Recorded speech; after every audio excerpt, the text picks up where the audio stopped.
بعد الافتتاح الرسمي للسنة القضائية بمحكمة النقد بناء على إذن مولوي سامي،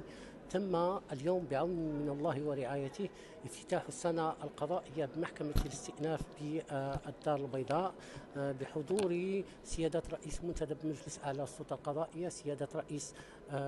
النيابة العامة، السيد ممثل وزير العدل السيد والي جهة الدار البيضاء اسطات، السيد نقيب هيئة المحامين بالدار البيضاء، بالإضافة إلى شخصيات أخرى مدنية وعسكرية. وافتتاح السنة القضائية هو مناسبة لاستعراض حصيلة عمل المحكمة في مجال حماية الأمن القضائي وحماية الحقوق والحريات. وكان شعار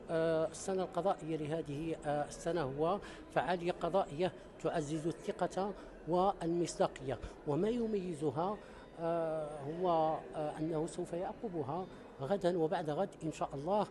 تنظيم الأبواب المفتوحة لمحكمة الاستئناف تحت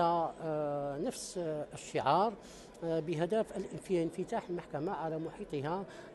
المجتمعي عبر ثلاثة أروقة: رواق القضاء المدني رئاسة ونيابة عامة، رواق القضاء الجنائي رئاسة ونيابة عامة، والرواق الثالث خاص بالرقمنة والحامل الورقي. وهدف هذه الأبواب المفتوحة انفتاح المحكمة على محيطها المجتمعي وعلى المواطن على وجه الخصوص، تأكيدا وتكريسا لمبدأ الراسخ لدى السلطة القضائية، وهو أنه القضاء في خدمة المواطن. نضرب لكم موعدا إن شاء الله تعالى السنة المقبلة في افتتاح السنة القضائية 2026.